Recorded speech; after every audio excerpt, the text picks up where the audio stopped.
What's up, everybody? Welcome to Draft Chaff. This is episode number 44. My name is Zach. I'm one of your hosts, and joining me, as per usual, Ben Fisher. What's up, dude? Well, first of all, I'm gonna make a small correction there. It's episode 45, and I will say this isn't the problem that we were having earlier, is it? Where we couldn't figure out what the actual date of our anniversary was. No, it is episode 45. I was reading in our notes here we update the episode title in our notes, like on the title of the document, but frequently forget to actually update in the document what the episode is because we copy it from episode to episode. So that was the issue there. This is episode 45. Okay. We'll figure out what our anniversary date is at some point, probably. I would hope so. We did have some plans for that. Yeah, maybe one or two. By the way, can they see us? They can see us, right? Well, some of them can. I assume there is a listener there listening to the audio version, but we do have the video version of the episode available on YouTube, and we'll be getting into the reason for that in just a moment. Well, do you remember when 3D movies first started coming out? How like once in every 3D movie there'd be like a whoa, like gotcha sight gag where like a cuckoo clock would like explode towards the screen and everyone would go whoa. I'm gonna pull one of those, and only the people that can see the audio or the people that are listening to audio won't be able to get this. You know, I actually got most of the letters right because my thing is mirrored. So those of you that are seeing the video version can actually see what I'm holding up to the screen right now. It's all backwards, dude. Oh, okay. Well, they can figure it out. To me, it looks forwards. So good stuff. I'm sure they'll get it. I thought I wasn't mirrored. Did we discuss this? I thought you weren't, but I guess you are. Who knows? All right. Well, tell you what, I'll work on this. We can get back in a little bit. How about you start on the intro? Sure. So, as mentioned, this is episode number 45. Thanks for joining us. We're excited to have you. We are going to be talking about playing with a plan today, and in fact, we've got some spicy, maybe hot takes. I think it's actually pretty sound, but hopefully a new twist on playing with a plan and coming up with a plan in limited Magic.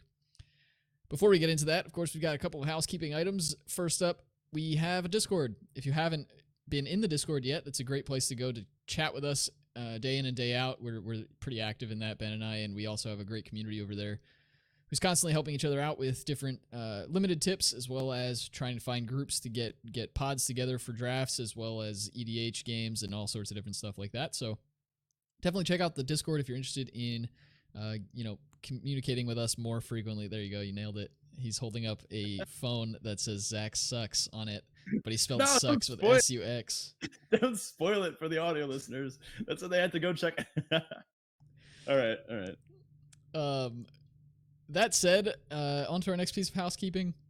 Our Patreon. That is our number one sponsor, and of course, that means you, as the listener, are our number one sponsor. You can check that out at patreon.com/draftchaffpod. We've got, I think, 5 tiers over there with the starting range at $2 up to $10 a month, and we have all sorts of different perks there. Stickers, access to show notes, custom deck building opportunities with us, as well as access to uncut and unedited versions of the show. And we hit our first stretch goal. We are finally past the mark for our first stretch goal, so congrats to you, patrons. Thank you so much for your support. We really, it's still mind-blowing. Every time we sit down to record the show, we're like, what the heck? People listen to this. Literally just today, we were like, oh my God. A year ago, Zach was texting me like, hey, it'd be a fun idea, a podcast. I was like, yeah, I'm sure that'll work. and it almost did. And I'd say this is working. Something's going right. Yeah, but seriously, thank you so much to our patrons. We can't thank you enough. We are humbled and honored, and well, let's just say we got some big plans still coming up in our future. We haven't even begun to peak yet, so at least I hope not. That said, that goal was to. When we reached that goal, the plan was to enable video versions of the podcast. So we are launching, starting with this episode right here on YouTube. So you can check out the show every week on YouTube, as well as wherever you get podcasts. If you wanted to see a video version, that'll be there as well. That said, let's get on to our crack a draft type thing. All right. Well, this is a really special one. I've got another paper pack of Strixhaven here from my pre-release kit, which I still have yet to actually open and build with. But I guess this is a special one because you can actually see me physically open it. So people that might have been, I don't know, deprived of opening paper cards, this will do something for you. Oh my god, I just got terrified when I saw this. I guess here's another one of those uh, visual only things. Apparently this is secret layer advertising. But when I saw this as I was opening the pack, I thought, "Oh my god, I ripped the foil in half," or something like that. Yeah, they do include those little like token cards that are ads now, and that one, the secret lair one, has the back shows the card. It looks like ripped cards on the back, so it's Scared me. First up in our pack, we've got Blood Researcher. It's the one black green for a the Menace 2/2 that gains counters when you gain life. I've seen this thing get up to a 10/10 before. Like this is a solid beater, and Menace is just exactly what you want on something that can get that big. yeah, totally fine. Wow. The pack that comes next, or sorry, the pick that comes next is its best friend, Witherbloom Pledge Mage. So this is 3 Witherbloom for the 5/5. Whenever you cast an instant or sorcery, you gain a life. Obviously, a great fit with the Researcher. This can stabilize boards really well. It's a 5-mana 5/5. I'm pretty happy taking one of these within the first 7 to 8 picks or so. Yeah, and they're flexible enough, right, with the hybrid mana cost that you aren't actually committing to Witherbloom. It's I've seen it be a little bit worse outside of Witherbloom than any of the other green and or black decks, but yeah, I mean it's serviceable. Like you said, it's a 5-mana 5/5. It has minor upside in any of those decks and kind of decent upside in the Witherbloom decks. So yeah, solid card. Yeah, it's a pretty strange Silver Quill deck that wants this, I suppose. Yeah. The one that's planning on casting a bunch of spells after turn 5. I mean, I think Silver Quill would rather win the game by then, right? But uh, this goes pretty well in Quandrix. I've cut some other 5 drops over this from Quandrix decks before, so if you need to stabilize, this thing will help you do it. Next up, we've got Letter of Acceptance. It's the artifact. It's 3 taps to add a mana of any color, or you can pay 2. Tap, sack, draw a card. It's fine. You'll play it in like Quandrix every once in a while if you really need the ramp, but I think you'd rather be getting lands onto the battlefield, especially because Quandrix cares about having 8 lands. Yeah, I mean, if you could take the choice, like almost, unless you're splashing like in a really heavy way, you pretty much always would just rather have a field trip instead. I feel pretty good about those in sealed though. We're gonna start having Fair. to mention this given that the open's coming up. Oh, I can't wait. It's gonna be great. Next up, Prismari Pledge Mage. Prismari for a 3/3 with Defender, and Magecraft it loses Defender, can attack. Cool, it's fine. You'll play it. You won't take it first pick though. Next up, Guiding Voice. This is 1 white for a sorcery. Put 1 counter on target creature and learn. Turns out, learning lessons is really, really good. This one I have run main deck a handful of times. It is chaff, absolutely. It'll get cut a decent number of the times too, but sometimes you just play it in your really aggressive white decks.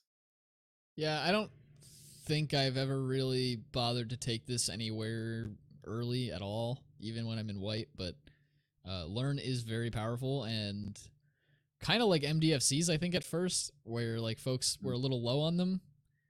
I don't think people have overcorrected so much on learn just yet. It's a very viable, very valuable aspect to the format, but it does make all the cards that have it as a keyword quite a bit better. Mm-hmm. Next up is Arcane Subtraction. That's 1 of the blue for an instant. Target creature gets -4/-4 until end of turn and learn. Again, perfectly serviceable. Putting learn on this is just, I found to be so much better than if it said draw a card, right? Yeah, I mean, knowing what you're drawing is a huge boon. Unless you happen to have a really terrible lesson plan, which is what I'm coining as the term for lesson board. I don't know why people didn't jump on this faster. Like, We really should make it stick. Let's force it. Lesson plan. Start saying that, people. I also think it's pretty cool. As a player that loves playing with wish boards, Fae of Wishes is a very fun card. And people that also play with other kind of wish cards in other formats know this. But having the ability to go get the exact thing you need from the sideboard is really, really good. And you will win many games that you otherwise would not have had the ability to do. So I recommend it. Here's a card that you're probably not going to take over any of these. Blood Age General. I One have red, seen that two. card played way more than I expected, Hmm. and I have never seen it be like it's a 2-mana 2/2. The tap Yeah. effect is pretty much never relevant. Yeah. Sometimes you'll have enough spirits. They're good in multiples. Funnily enough, if you can untap this during combat, which there's a few ways to do in the format, sparring regiment I believe is my favorite way to do this because it grows it too. If you can untap this thing mid combat, you can tap it, and it'll you can pump itself with it, which is a cute little interaction. You can give it vigilance too in a few other ways. The problem with this I found is that red white wants this the most, but a lot of lore hole cards are humans, especially at low drops. Star Pupil, the Pledge Mage. Uh, it's a little bit of an awkward tension between this and that. The spirits they're there, but oftentimes they're a little bit worse. There's the bird. There's some of the late game ones. It's fine. We're not taking it over the rest. What's your pick from this pack so far? That's a good question. I think it's the researcher out of as of right now. I don't think I want to take the pledge mage that early in general, but I mean I'm not super excited about any of these. Yeah, I'm probably on either the researcher, the pledge mage, or the arcane subtraction. I think it's better enough Subtraction's than good. guiding voice. Guiding voice is a little bit narrow. Although I will say some of the decks that often feel like you're doing the most broken thing tend to be the most aggressive decks. Sometimes if you have a hand that has 1 drop, 2 drop, 3 drop, it often feels like you just can't lose, especially against some of these go big 8 drop decks. Sometimes they just look at their hand and their hand is like 8 drop, 8 drop, 5 drop, and you just killed their 3 drop, and now they're like, okay, I guess I just died to these little beaters. Yeah, I've actually found an interesting dynamic in this format in particular because it's such a long, sort of stretchy format where you expect games to go into turn 8 plus. Yeah. The pressure you can apply with an really strong early curve is massive, and it gets to the point where like your opponents don't have a choice whether or not they can play around your combat tricks because they just know like if I block here, I'm blocking down because you're going to trade your 2/2 for my 5/5 or whatever. And if I don't block it, I'm dead. So Yeah. it's it's a lose-lose situation for your opponent, and that's a great feeling. Plus, there's some really good combat tricks in this format. Next up, we have a card that I think I'm happy to first pick over the rest of this stuff, at least. Professor of Zoomancy. Oh yeah. 4 mana, 4/3, makes a pest. 2 bodies for 4 mana, and one of them is a pest. Love it. Perfect. Yeah. Sometimes it trades down, but I don't really care. Like, the rate's just good enough. Yeah, the thing is with Professor of Zoomancy, it's like as soon as that hits the board, it's done its thing. So I don't really care if it eats a removal spell or trades down or whatever. Like it's done its thing. Next up is Professor's Warning. This is 1 black instant. Put a 1/1 counter on a creature, or target creature gains indestructible. This is a very flexible and efficiently costed trick, but I still often don't play it. Agreed. Ooh, next up we've got Fractal Summoning. X for Quandrix, of course, make a 0/0 and put X/1/1 counters on it. Every single green or blue deck wants at least one Fractal Summoning in the sideboard. It's probably the first pick here. Yeah, it's interesting because I feel like I've never wanted to first pick a lesson, even though I know the creature lessons are really good. I think it probably is still correct to take it here, but I don't know. For some reason, maybe it's that I've seen them wheel enough that I haven't bothered to take them that highly yet. But I don't know. For some reason, it feels weird to take a lesson first, outside of mascot exhibition. That's true. I would not advise passing mascot exhibition. I don't think too many people ever have. I mean, we still have a whole lot of pack left. There's a lot more coming, but I'm pretty happy with Fractal Summoning out of what we've seen so far. Next up, we have Mentor's Guidance. That's 2 and a blue for a sorcery. When you cast a spell, copy if you control a Planeswalker, Cleric, Druid, Shaman, Warlock, or Wizard. Which honestly, if you have a creature on the battlefield, it's pretty hard to not have one of these unless you exclusively have the mascots, for example, or something like that, or you're playing a bunch of demons in black green. Besides that, you're usually going to have I guess black, green, blue. You're usually going to have a Mentor's Guidance trigger, and then it's a pretty good divination. Yeah. We're gonna give Fractal something a run for its money. I would probably take Mentor's Guidance over it. I'd have to think about it a bit, but Quandrix Apprentice is just gonna, dunk on both of these here. That's green blue for a 2/2 human wizard. Whenever you cast or copy an instant or sorcery, look at the top 3 cards of your library, reveal a land, and put it in your hand. Rest on the bottom in any order.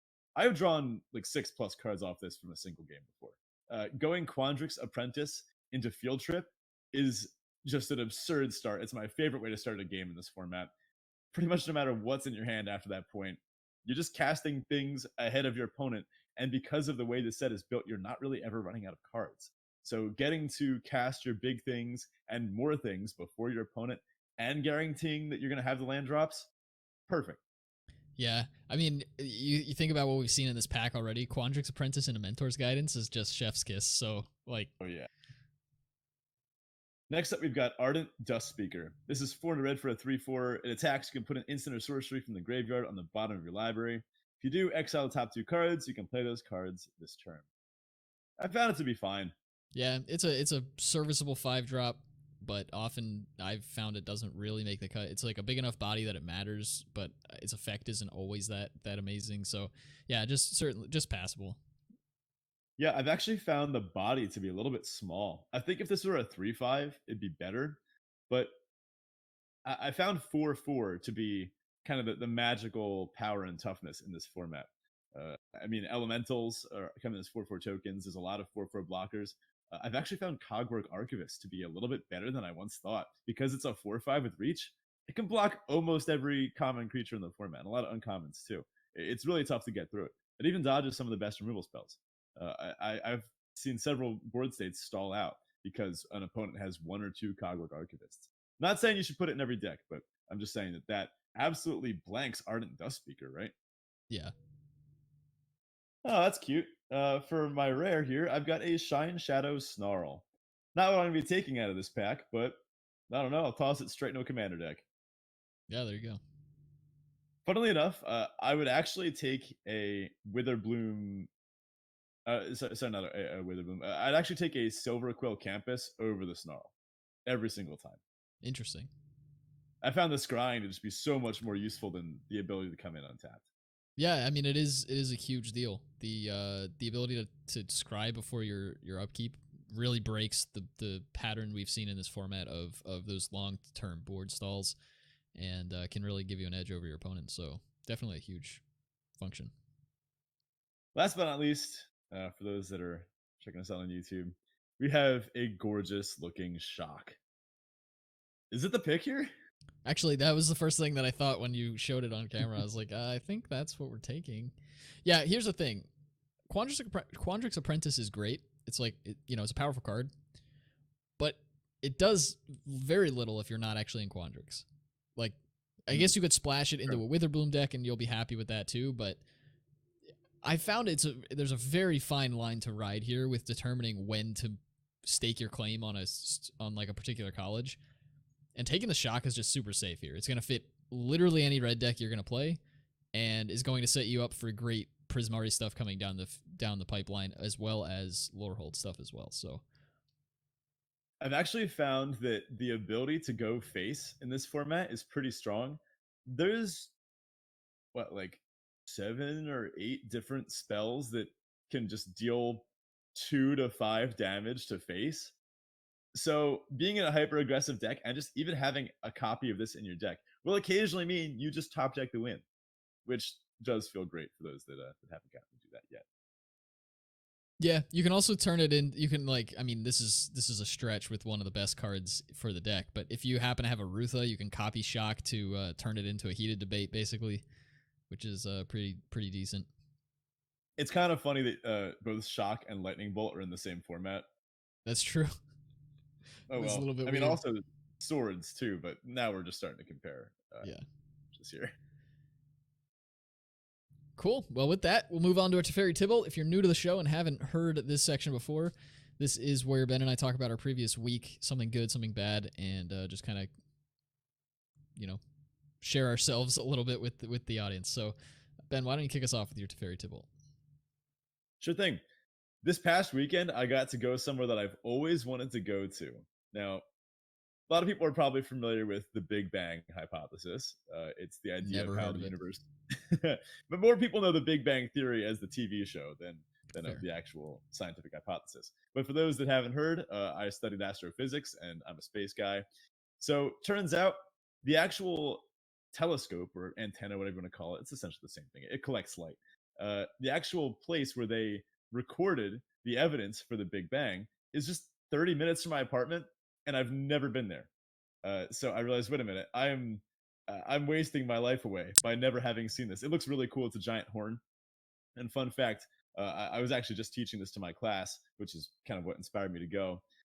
The original discoverers of what they call the CMB, it's called cosmic microwave background radiation, which, if you look in every direction in space, we see it. The analogy I like to use is if you were inside an exploding firework, if you look in every direction, you would see, the firework moving away from you. That's kind of what we see, except on the scale of the universe. And it's a little different. In fact, it's very different. The Big Bang was nothing like a firework.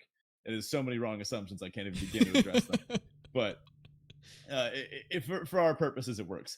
Anyway, when they first discovered this radiation, they thought it was pigeon poop. So they they had to scare away flocks of pigeons and like clean all the poop off the giant receiver.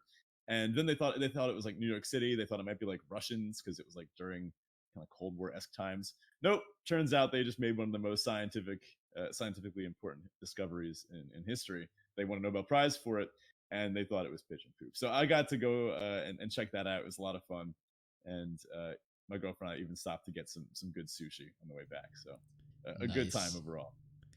Absolutely. Now, on for my Tybalt. I got a parking ticket for just the dumbest reason in the world. And I got it today. So I was running a little bit late this morning because I overslept a little. And I'm a teacher, so I had to find some parking out by my school. My usual spot was taken because I was like 3 minutes later than I normally am. And those parking spots, man, teachers are cutthroat when it comes to a parking spot in the morning. So I had to park kind of like near a corner. And I was like, I probably won't get a ticket for this. It's like 6 feet behind where I usually park. Someone else had just gotten up in front of me and like parked a little bit ahead of where I usually do. So I was like, I can park here. It's fine. Of course, I come back out and there's a ticket. And the real kicker is that it's on a street that all the other teachers have to drive past. So another teacher rolls down her window and goes, "Ha! You got a ticket." I'm like, Wow. you know what? Yeah, I did. So honestly, it was a nice enough day outside today that I can't really even be too mad about it. I forgot about it almost instantly after. Wow. That's something. Sick burn. Yeah. Anyway, how about you? Yeah, so my Teferi, I visited my in-laws up in Connecticut this weekend. It was a pretty good time. We Hannah and I got out to do our first sort of spring picnic of the year, which was great. It was a lot of fun. We sat by this river that we used to hang out at a lot when we met, and so that was a lot of fun. Sweet. My Tybalt, though, is that I've been making some pretty foolish mistakes when it comes to Magic. The first of which, I've got two examples here.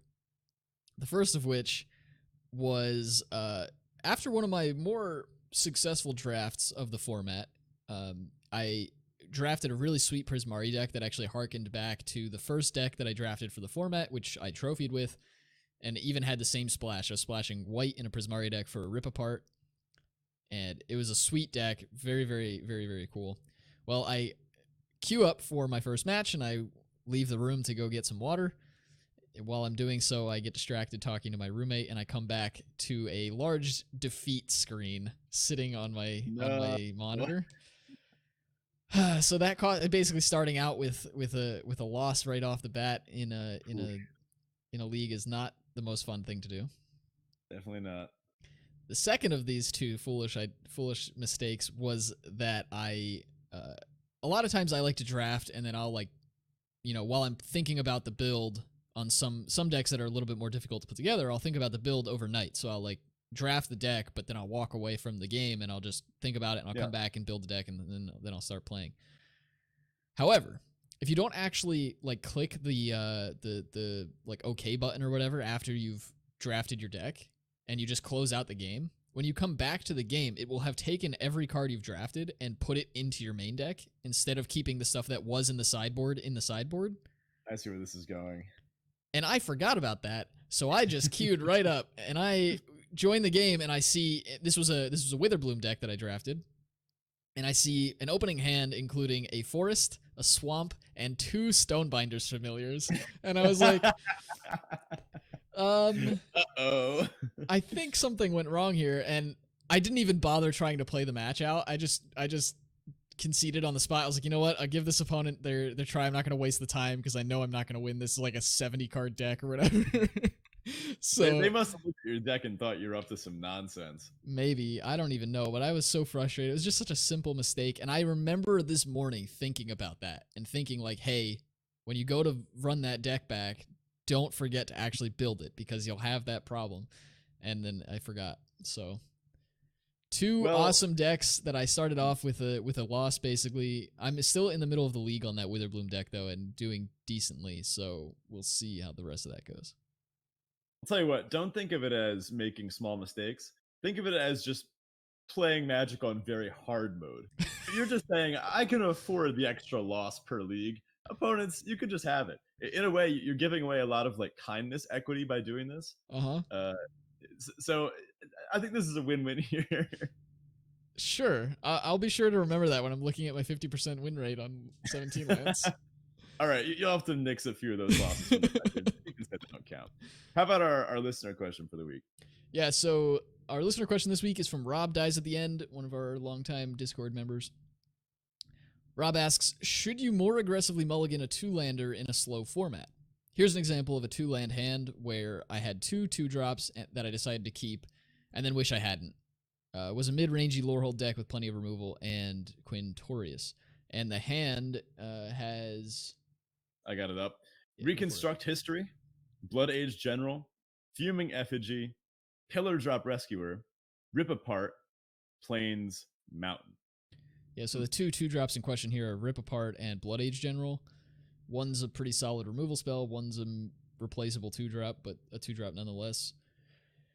Yeah, this is an interesting question. I think, especially with like the land smoother on Arena, this gets kind of difficult as well to think about. Typically, I think I would have kept a hand like this, where you have an actual 2-drop to play. You know, by turn 3, you hope to have drawn your 3rd land. The problem is, this hand in particular doesn't have anything to do on 3. So you'll need to have drawn a 3-drop and a land to actually do something on turn 3. And maybe the second 2-drop, but then again, you might be pointing like the Rip Apart at at an early creature. This one's a little strange because it has Reconstruct History. I haven't been super impressed with this card. I think I need to see a very particular Lorehold build for this to be good. So, for example, you could cast Rip Apart here, and then maybe trade off. See, even with that, Reconstruct History is kind of a dead card here. You can get back Rip Apart, but then it's like a 6-mana Rip Apart over 2 turns. I probably would have kept this still. I think it's fine. I'll keep pretty much any opening hand in Limited that has Mountain, Plains, and a 2-drop and a removal spell. But it's good to consider that this deck probably does need just to draw its 3rd or 4th lands. I guess we need to see a little bit more information about this deck too. For example, Reconstruct History right now is kind of a dead card, so this is almost like starting with 6 cards in your hand to begin with. That card requires you to make it to the late game. Well, these other ones, and same with Pillar Drop Rescuer, which also can get things back. I think I would keep this, but it's a little bit rough. Yeah, I think so. To kind of boil the question down, right? The question is, in general, should you more aggressively mulligan a 2-lander in a slower format? I don't know that the format matters. I think your deck is what matters in this situation, because when you're talking about mulligan considerations, you really in Limited anyway, assuming game 1, right? So a couple of assumptions out of the way. We're talking about Limited. We're talking about game 1. You don't know what your opponent's playing, so you can't really take the entire format into consideration. You can't really take your opponent's game plan into consideration. What you really should be doing is looking at your hand and how it plays to your game plan, and we're going to talk about that a little bit in a minute. But that said, if you know that you're a slower mid-rangey Lorehold deck with a lot of removal and Quintorius, which is a mid-range card that is very, very good in those decks, well, I think the question is like, how far is your hand going to get you to enacting that game plan? And in this case, if you don't draw a third land, you're just not really playing the game. That said, it's a slower format, so can you afford to wait a couple turns to draw the third land? Maybe.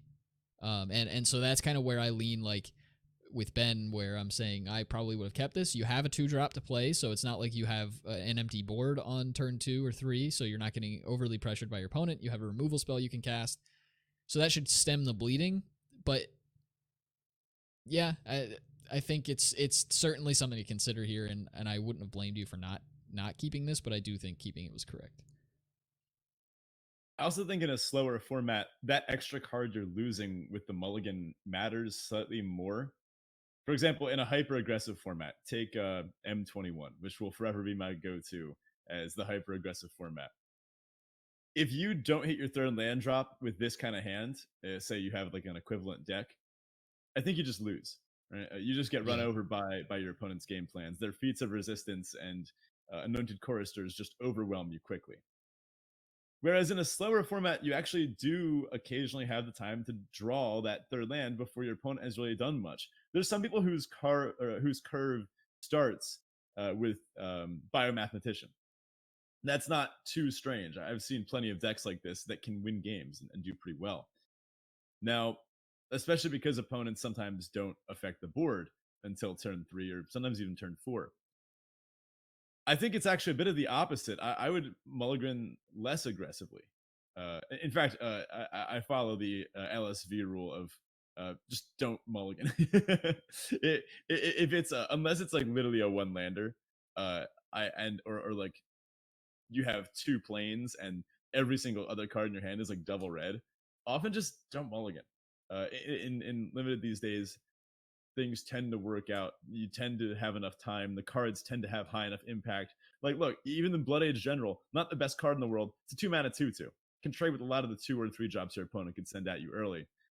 Now, you might want to affect how you play this handout. I think you actually might be a little bit more incentivized to trade off that Blood Age General than you might usually be. If your opponent plays something ridiculous, I'm not even sure what it could be, but something that could start threatening your life total quickly, maybe offer that trade or try to take that trade. Because first of all, you can get it back, right? Second of all, you have removal. Third of all, this deck really does, or this hand at least, really does need to hit its 4th and 5th land drops in order to carry out its game plan. Now, we don't know what the rest of the deck looked like, whether there were certain other cards in there. For example, they could have had the Spirit that goes against planes. I think that'd be a fantastic draw here in the first several turns. But overall, I would keep this. Keep most hands that have a mana of each color, especially if you're playing a slightly more aggressive build, which this does kind of look to be aggressive to mid-rangey.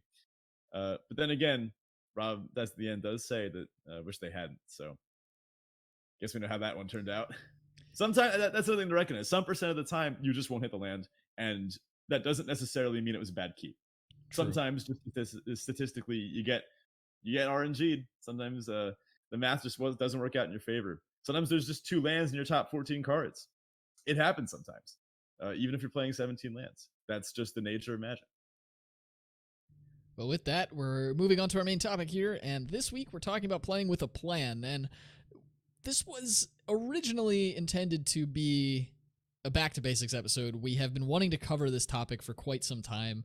Strixhaven is basically, I really can't think of a better format to talk about this within the context of, but this is intended to be sort of a format agnostic episode. So the ideas we're going to cover today are relevant in any format and pretty much any card game as well. But we really do think the Strixhaven's a pretty perfect example of what we're talking about. So that's given us the excuse to get this episode to you finally. That said, it's kind of time we came up with our own limited theory, isn't it? You know, you've got all these different theories from different players and different podcasts and such. It's time we came up with our own. And Ben's done quite a bit of brainstorming here to kind of nurse a theory of our own together. And I think this one is really going to resonate with the listeners here. So Ben, walk us through your new theory on playing with a plan. You got it. So I have dubbed my theory vector theory. Now, you may be curious about this. You probably haven't heard of it before, and that's because no one's heard of it before. I literally made it up. So I have found a way to combine my knowledge of physics and my knowledge of magic in what could be considered the nerdiest thing I've ever said, in a sentence. Now, we're kind of entering this new age of limited, and unless you've been living under like a hedron for the last year or so, you should know that by now data is the way to go. If you want to improve, we have our friends at 17 Lands and people starting to adopt this, and fantastic analyses coming out, people scraping data and doing all sorts of stuff. This is a way to get ahead now. There were some discussions on Twitter this week. One that was coming up was gather the specimens versus cram session, and people were saying let's stop arguing about which is the better card and let's look at the data. So it's time to start switching into that kind of mindset. And to be able to work within that mindset, we can no longer just say a card is good. That's not going to cut it anymore. That is vague language, I would say. We need to be able to say why a card is good with just as much clarity and efficiently as saying a card is good. Now, my background is astrophysics and physics education. And like I said, I think I've been able to combine my interests in a way that helps us all improve at our favorite format here. Let's talk about vectors. So in physics, there's physical quantities, which are just amounts of stuff. Pretty much anything you can think of that's measured numerically has a physical quantity associated with it. So let's say you wake up in the morning, you pour water into your teapot. That's a physical quantity. The amount of flour you add to your pancakes, physical quantity. The temperature at which your stovetop is, physical quantity. The thickness of the bacon that you're eating for breakfast. Personally, I actually cook my bacon in the oven because it is superior to pan frying. Just fun fact. The thickness at which you prefer your bacon, that's a physical quantity. All of these things are delicious physical quantities. And some of these are called vector quantities, which means they have both amount and direction. Whereas some of these are known as scalar quantities, meaning they just have amount. So let's talk about some examples of this. Mass, temperature, length, volume, these are scalars. They're just numbers, right? Like 5 kilograms of this. This thing is 3 feet long. I have 2 gallons of this. You don't say 2 gallons north. That makes no sense. It's just 2 gallons. It's an amount. Whereas a vector has both an amount and a direction associated with it. So displacement, velocity, acceleration, force, momentum, a lot of these physicsy terms. These are what are known as vectors. So for example, a force, I would say I exert a force of 5 newtons on an object in the north or in a certain direction to the right. In the negative direction, in some direction. This is a physical quantity that has an amount and a direction. And you can kind of loosely visualize this by an arrow. So an arrow that is pointing in a direction, that direction represents, of course, the direction of the vector. And the length of the arrow represents that vector's strength. So a larger force exerted on an object would result in a larger arrow. All right, there's my physics lesson for today. How do you feel about that? Yeah, great. But this is a magic podcast, so where are you going with this? Okay. So in physics, vectors are useful because they have strength and direction.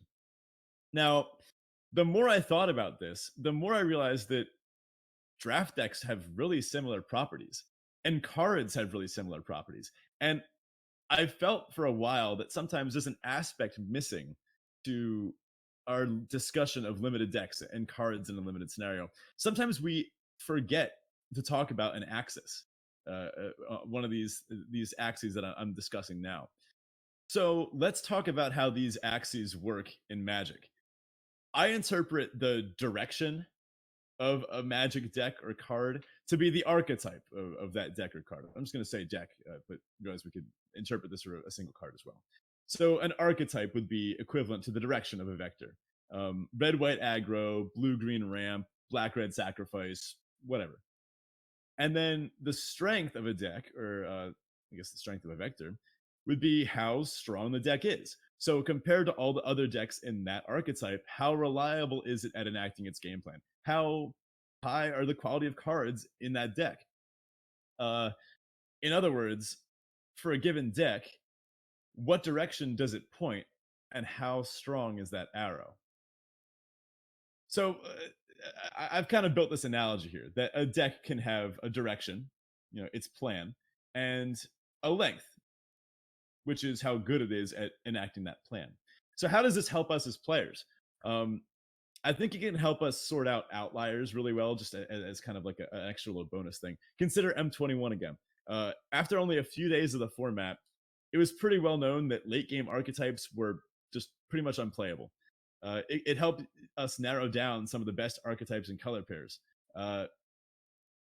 So if we look at this in terms of this vector theory, which decks and color pairs have the highest win rate? So I think that when you know the strength and direction of your deck, you can use this to confirm and carry out your deck's plan more effectively and also help compare it to other decks.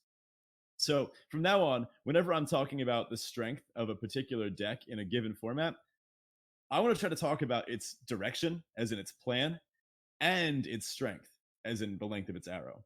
So in our new era of limited analysis, maybe this theory can even be mathematically translated into visuals someday. Maybe our friends over at 17 Lands could somehow visualize this.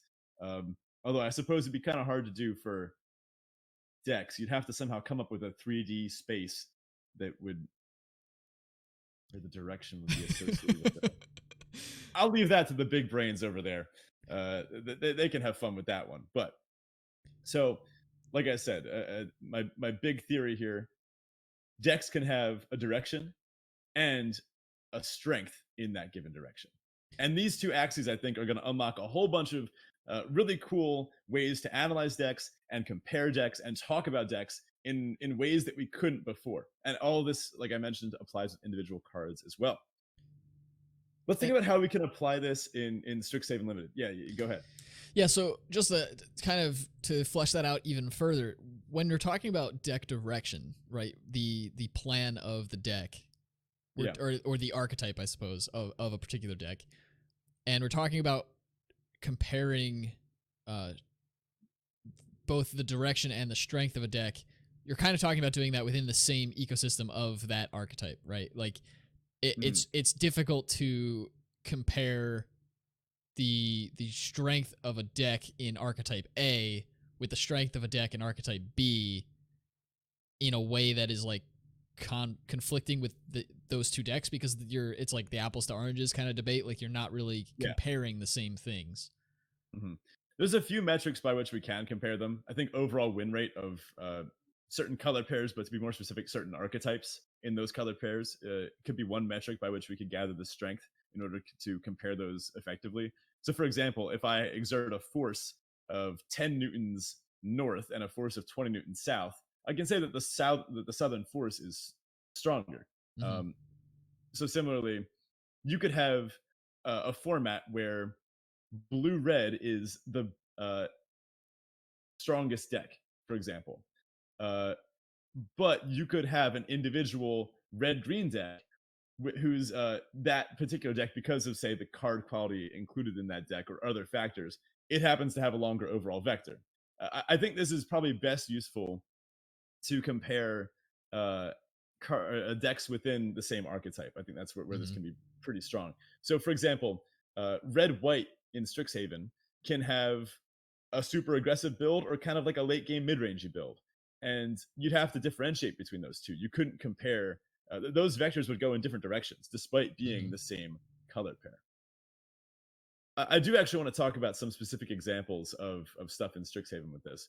So as it turns out, conveniently enough, the plane that's centered about learning and that kind of thing, we get to do a little bit of learning ourselves here. We get to kind of hone our skills with something that we've learned. So it's fitting. I had to jump into teacher mode for a little bit on Strixhaven, didn't I? We can consider this newfound ability to categorize and compare decks. Let's start with what's widely considered to be one of the strongest decks in the format, which is Quandrix Ramp, if not the strongest deck in the format. The direction of this color pair is very clear. The direction of this archetype, the direction our vector is going to point, is pretty obvious. Get lands in the battlefield, draw cards, go over the top, resolve big threats. Hit people with beaters and fractals and whatever else once you have the board solidly stabilized. So now we have to consider what the strength of this deck is. Now, the length of this strength arrow is definitely affected by individual cards. A deck with multiple on-color bomb rares is going to just be stronger and better at winning games overall. However, we can still try to maximize the strength of our deck within the draft and within gameplay. We can try to get that arrow to be as long as we can in the direction that we want. Like I said, both in drafting and from our choices mid gameplay. So in drafting, consider the cards that your deck needs to enact its game plan. And then think about what cards you need to pick from your draft to get your vector as long as you can in the direction that you want it. So, for example, Quandrix is always ramp, card draw, big threats. Say it's pack 3. You already have 2 Quandrix apprentices, which are the ones that I opened, the ones that grab lands on Magecraft. You have a bookworm. You're light on ramp spells. So say you get past a pack with a field trip, the 3-drop ramp spell with learn, and also a body of research, the on-color mythic that makes like a 6 mana 30/30 or whatever. There's a lot of players out there that would slam the mythic. And honestly, sometimes I'd be one of them. It depends on how I'm feeling. But if we consider this vector theory, consider which component your deck needs to be functional. Exactly. Another late game top end card, which that does lengthen your arrow by a good amount. That is a high quality card. However, a crucial ramp spell with bonus apprentice synergy and the fact that it learns, that might actually increase your arrow in the direction that you want by more than taking the on-color mythic. Yeah, this deck helps your plan. Absolutely, and that's something that I think we need to keep in mind when it comes to really any archetype, right? The idea here is you're thinking through during the draft process. You're thinking through what does my plan want to do? What does the deck's plan want to do? Which cards need to do I need to pick up in order to create that plan or bring that plan to its fruition? And as you're constantly picking cards, you're updating that in your head. Okay, I have a big ramp spell. I have a big beater. I've got a bookworm. That part of the plan is covered. I have cards that cover that part. How do I get to the bookworm? Well, I need ramp spells. I don't have those yet. Sure, there's a big flashy mythic, but I haven't seen any field trips come my way yet, and I'm not likely to see this one wheel. You got to scoop it up.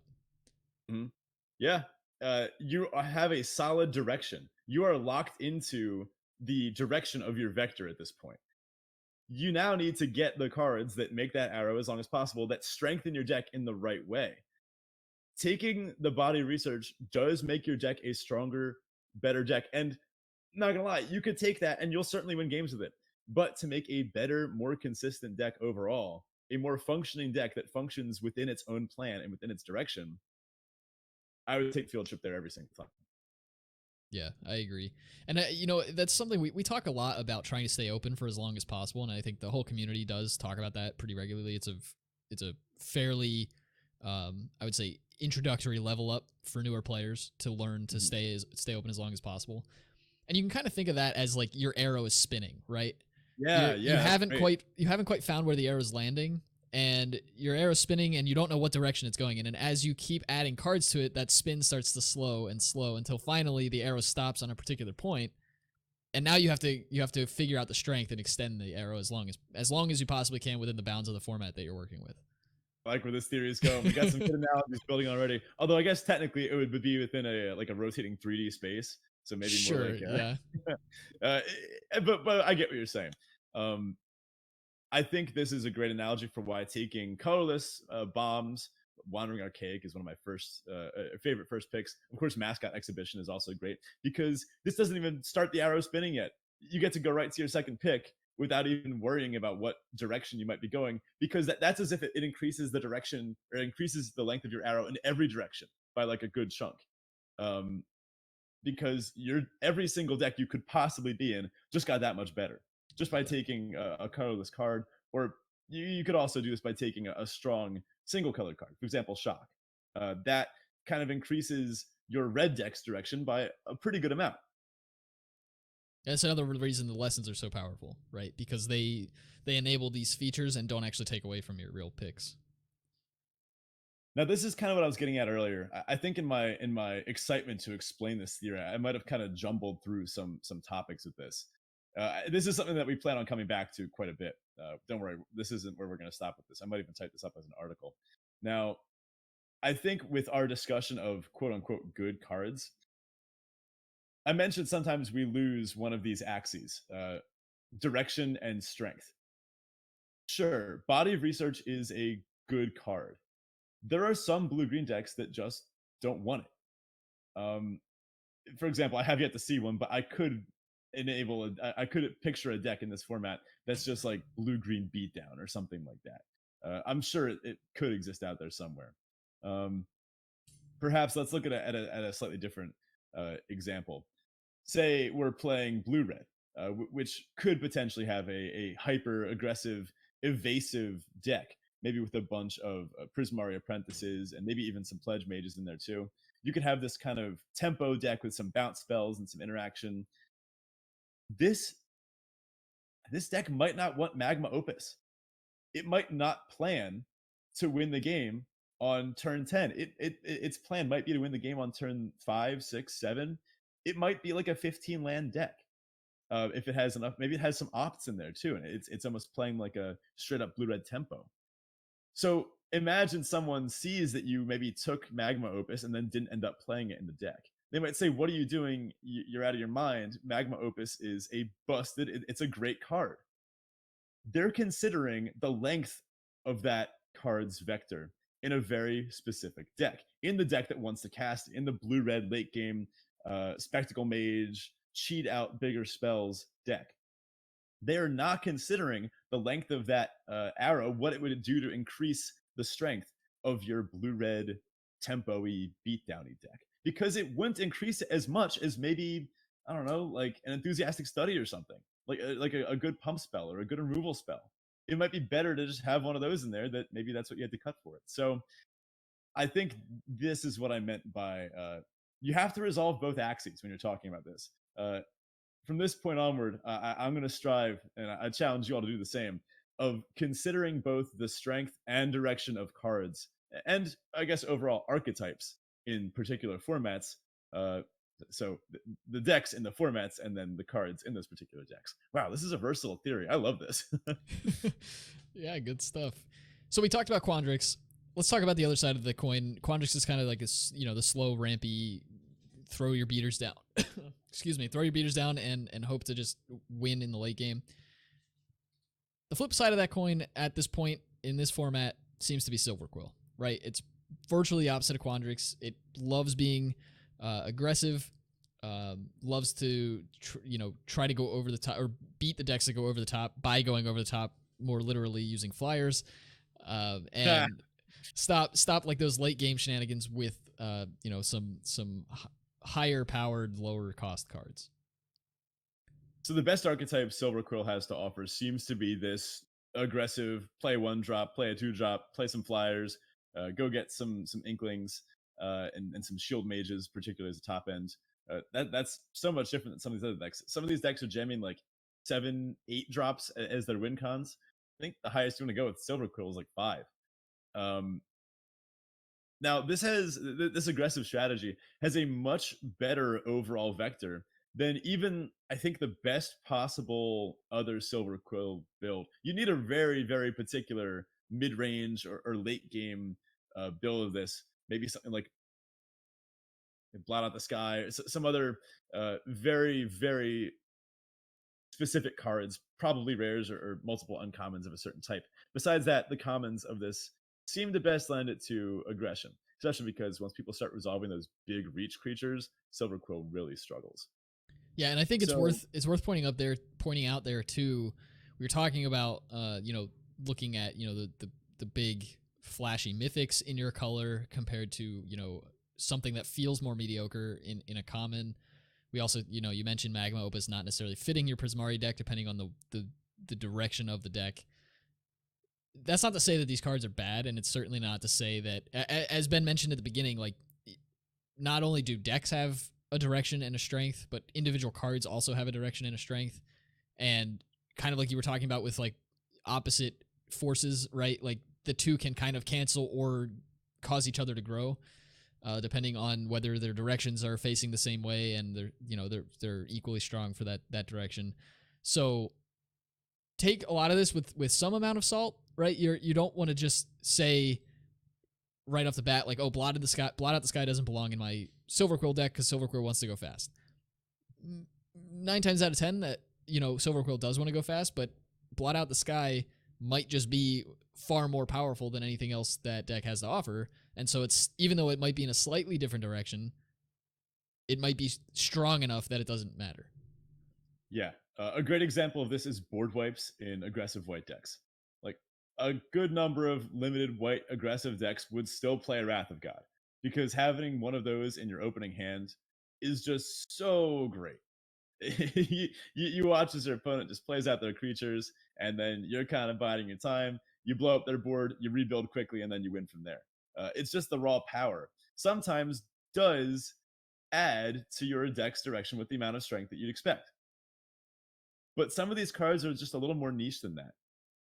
Now, I wanted to mention something about Silver Quill gameplay-wise that I found also kind of fits the strategy.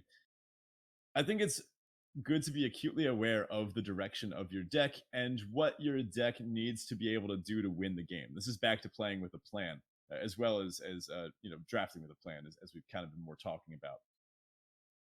I found myself making some attacks in Silver Quill that might be ill-advised in other formats. Sometimes I will ram a flyer into a reach creature just to get in for like 6 to 10 extra damage in a given turn, because I know the only way my deck is going to win that game is top decking a pump spell, or top decking the single removal spell that I need, or top decking my Sign in Blood to take them out from 2 life, or something like that. Now, like I said, this isn't the kind of gameplay I would always make, and a lot of decks wouldn't do this. But if you know the direction that your deck is in, maybe you know for a fact that your deck is never beating your opponent's resolved, Master Symmetrist. For example, Silver Quill really struggles with Master Symmetrist, I've found, especially because it blanks Inklings just so well. Same thing with sometimes the Pillar Drop something. Warden. It's Pillar Drop Warden also makes Inklings look kind of silly. So sometimes you have to just have faith in the way you built your deck. This is why it's so important to draft with the plan and then play with the same plan you drafted with. If you took a Defend the Campus, sometimes you need to hope to top deck that in order to give your team the boost that needs to go over the top, or maybe blow up that pesky Master Symmetrist and be able to swing in for lethal before your opponent gets to stabilize. So understand the plan of your deck. I'm not saying smack all your creatures into your opponent and then say, oh, Ben said to do it, and then now I lost. I'm saying be very aware of how exactly your deck wins based on the cards in your deck. I recommend for those that don't do this, have your access to your deck while you're playing. I have a plugin, Untapped GG. I recommend it, that shows me my deck at any given time. You can also, of course, use 17 lands if you want to pull up the website. I happen to have the overlay for Untapped. That's why I thought of it. Or just take a screenshot of your deck and have access to it. Think about what you could draw and how that would affect the board that you're currently in. So I actually had this exact scenario happen. I ended up ramming a bunch of my little dorky Silver Quill stuff into a few of my opponent's big baddies, and I lost like a creature or two, but I traded it for the life that I needed, which then eventually let me win the game because I did draw the exact removal spell that I needed. That was the only way my deck was going to win. It's a pretty bad deck. I think Silver Quill's vectors are pretty small compared to some of the better decks in this format. But if you know the direction that you're going, and you know exactly how long your arrow is, you can play to your outs pretty effectively. Yeah, I've had this come up in my own gameplay where, you draft the deck with a particular plan in mind, and then once you start to play, you're thinking more about the cards that you've seen and less about the cards you haven't seen that you know are coming. And so, like, I'll play out, I had a a play. I can't remember the exact cards that were involved, but essentially I blocked incorrectly, or I blocked in a spot that I was like, this is kind of throwing my creature away, but it's fine. Maybe I'm trading down or something. And as soon as I went through with the attack, I was like, wait a second. If I just top deck X, I could have pumped that, and then it might have been a Quandrix Pledge Mage, and like if I just top deck a spell, my Pledge Mage is now not trading with this creature; it's actually surviving through it, and so I can eat the extra 3 damage. But I just didn't, because I wanted my Pledge Mage. I wanted to not take the damage, whereas I could have kept my Pledge Mage around, and then sure enough, you top deck the spell, and you're just like, oh, well, that was silly. Yeah, I wish I'd played with the plan a little more. Yeah. So let's chat about some of the other decks briefly. The other colleges sometimes have similar dynamics. Witherbloom has a few different directions it can go in. It has the life gain direction, which I found the vector of the life gain direction to scale incredibly quickly with each of the uncommon synergy pieces that you get.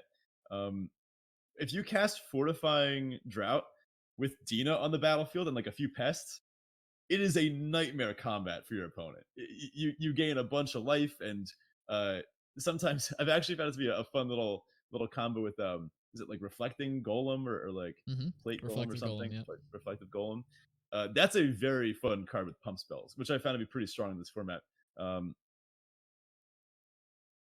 Again, this specific direction I found with each of those life gain pieces you get, it rewards you for leaning in.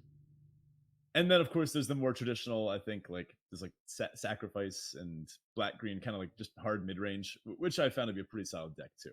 That's kind of the other direction. Now, Prismari has the big spells direction, of course. That one's hard to miss. It also has this lower to the ground tempo build. Lorehold has the kind of mid range, late game Quintorius nonsense, which I found to be a worse vector overall than going Hall Monitor, 2-drop, 3-drop, pump spell, kill you. That's my preferred way to play Lorehold. Quintorius, that nonsense is fine, but like, I don't know, just something about playing a Hall Monitor turn 1. It's like, ooh, they're in for a beating this game. Now, I'm actually now going to turn it over to the class, if you will. One thing I know from being a teacher is that people don't remember what you tell them; they remember what they do themselves. So I would like to challenge all of you to show us outliers, show us decks with weird vectors that we didn't mention on here. I'd like to hear what you think of vector theory overall. If this is something you'd like to hear more about, if this is something you'd be interested in me typing up a little more detailed article about, and then maybe post some decks that you believe to be prime examples of strong vectors in a given direction. Like I said, the way that this is going to kind of take off or be useful to people is if you actually use it and find it useful and do things with it. So just start thinking about it. Keep it in the back of your head and consider this while drafting. Think about how this will influence your plan. Think about how individual cards have a direction and a strength in that given direction. And then think about how the decks overall seem to play into this as well. And by using that, I have a feeling this could be a pretty useful way of talking about cards and the decks that the cards go in. Well, that does it for us this weekend. Thank you so much for listening and making your way through it. We really hope you enjoy vector theory and get to, maybe adjust the way you draft based on some of the things we talked about today.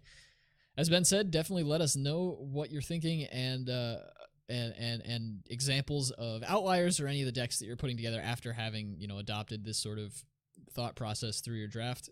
We definitely want to see those, and the best place to send those to us is in the Discord. Drop them in our Strixhaven limited format channel, and you can check out the Discord via the link that's in our episode description as well as on our Twitter page. If you want to support the show directly, you can do so via Patreon, and you can do that at patreon.com/Draft Chaff Pod. If you're not interested in supporting directly financially, that's totally okay. We understand. It's not for everybody. That said, if you do want to support the show and you aren't interested in that avenue, you can help us out by spreading the show around. We really would love to get more ears on the show, and even writing a review on your podcasting platform of choice would be a great help to us, as well as it gets folks to see and get exposed to the show more frequently. So definitely check that out if you're interested in that sort of thing. If you want to reach out to us outside of the Discord, you can do so on Twitter. You can find me at RennickAlfredian or Ben at BetaFish1, and you can find the podcast directly at Draft Chaff Pod. Talk to you next week. Later. I had a realization partway through the episode. The addition of video, that means people will see us. It does. At all times. Yes. So I've gotten kind of used to being on video, given that I was teaching a lot of virtual students for a while, a bunch even from the same webcam. But this is something that I haven't had to consider a while since I've been back in person. And it relates to the quandary of appearance on video camera. You have to remember to wear pants. But do you, though? Well, here's the thing. I'm not wearing pants right now. So, do with that what you Okay. I feel like you could have just gone this entire episode without mentioning that to anybody, inclling myself. Nobody would have noticed. I had to say it. I can't live with that kind of burden. Given that your video is from like the collarbone up, I think it would have been okay. Yeah, but look, I have to be honest. And the thing is, if I had stood up, it would have become very obvious very quickly. So it's something that I recommend to both of us that we keep in mind from this point on. Sounds good. Also, anybody who made it this far and is listening to this admittedly awkward sign off, do let us know about the video stuff, what we can do to improve it, and yeah, we're kind of new to that aspect of the show, so definitely give us suggestions there.